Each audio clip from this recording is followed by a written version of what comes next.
Bonjour à tous, merci pour votre fidélité pour ce deuxième numéro du SAV Synthèse de l'actualité en vidéo de l'Européenne de formation pour les pharmaciens.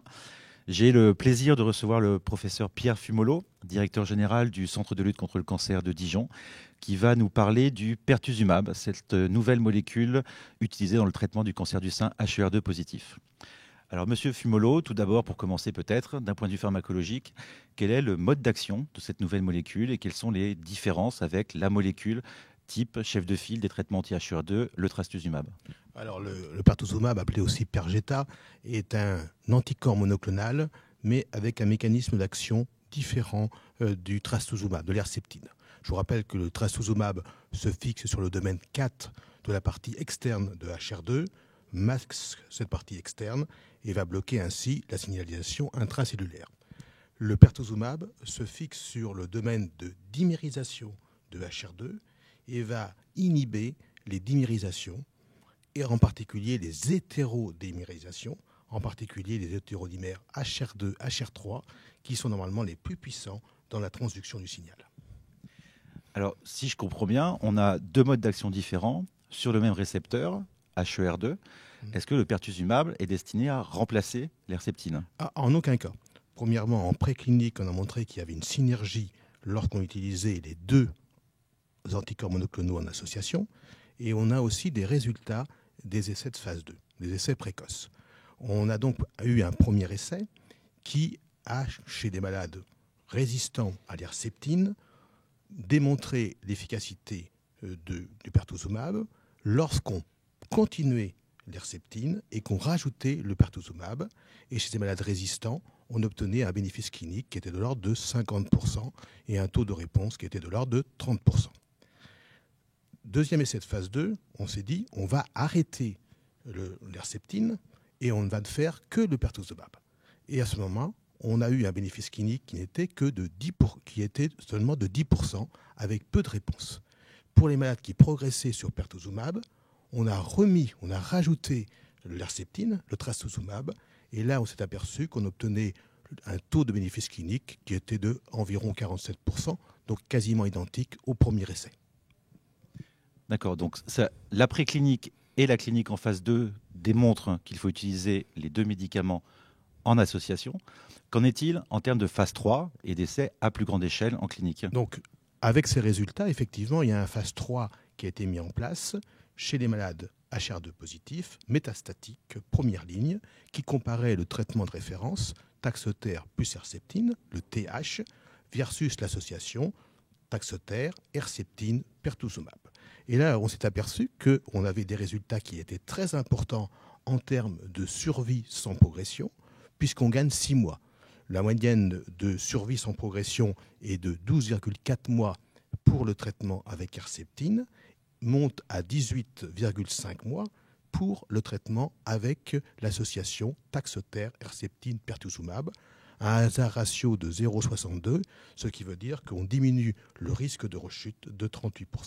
Et c'est une différence qui est hautement significative. Là, on parle de survie sans rechute.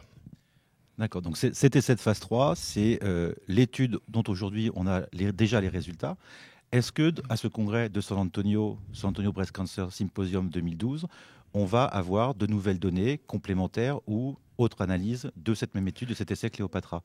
Tout à fait. On avait déjà quelques données concernant la survie globale, avec ce qu'on appelle une tendance très positive. Et en fait, cette tendance, non seulement elle se confirme, mais elle est confirmée sur le plan statistique, avec là une survie médiane qui est de 36 mois dans le bras Taxotere Herceptine et qui n'est pas atteinte encore dans le bras Taxotere Herceptine Perjeta. C'est-à-dire qu'on a un hasard ratio qui est de 0,66. L'association des trois molécules permet de diminuer le risque de décès de 34%, ce qui est considérable. Donc, pour juste résumer sur le pertuzumab, on a un allongement dans l'essai Cléopatra de la survie sans progression et on a un allongement également de la survie globale avec l'association Herceptine, pertuzumab. Taxotere, bien sûr, ou la chimiothérapie versus un bras sans pertuzumab. Tout à fait. Alors, il n'y a pas eu de bras Taxotere pertuzumab seul, parce que la préclinique, d'une part, et les essais de phase 2 dont je vous ai parlé tout à l'heure, montre et démontre qu'il faut mettre les deux en même temps et ne pas utiliser le pertuzumab seul. D'accord. Et à ce San Antonio, est-ce qu'on a d'autres données sur des sous-groupes, le sujet âgé par exemple? Oui, tout à fait. Il y a des études de l'essai Cléopatra, mais concernant le sujet âgé, puisque à peu près un tiers des patientes avaient plus de 65 ans, on s'aperçoit qu'il n'y a pas plus d'effets secondaires, il n'y a pas, disons, de diminution de l'efficacité du pertuzumab comparé à l'herceptine dans ce bras de plus de 65 ans. Donc globalement, ce traitement doit être effectué quel que soit l'âge de la patiente. Et parlons maintenant un peu de ce qui est très à la mode et probablement d'ailleurs pour diverses raisons l'avenir, les biomarqueurs, les facteurs prédictifs ou pronostiques. Est-ce qu'on a des données sur d'éventuels facteurs de ce type pour le pertuzumab? Alors, donc on a un test compagnon qui est HR2, dont on a parlé. La question qui se posait, est-ce que l'on a des biomarqueurs qui permettraient de sélectionner des malades qui auraient besoin, par exemple, d'herceptine seule et d'autres patientes qui auraient besoin d'herceptine plus pertuzumab. Alors, il y a plein de biomarqueurs qui ont été étudiés lors de l'essai Cléopatra. Malheureusement, les résultats qui sont présentés par Baselga ne démontrent pas réellement l'apport d'un biomarqueur permettant une meilleure sélection de la thérapeutique. La seule chose que l'on ait, c'est un facteur pronostic de mauvais pronostic, que sont les mutations de PI3 kinase, mais ces mutations de PI3 kinase sont de mauvais pronostic à la fois dans le bras herceptine et à la fois dans le bras herceptine plus pertuzumab. D'accord, très bien. Et le troisième volet, si je puis dire, quand on s'intéresse à une molécule, l'imagerie, est-ce qu'on a des nouveautés? Est-ce qu'on va avoir des nouveaux apports, des nouvelles techniques dans ce domaine ou des recherches en cours? Oui, alors donc à Dijon, nous avons mis en place une plateforme d'imagerie préclinique.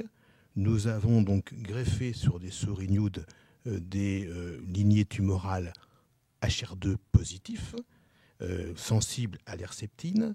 Et comme je vous le disais, on pensait que le pertuzumab seul est moins actif que l'herceptine seule. Il faut l'association des deux.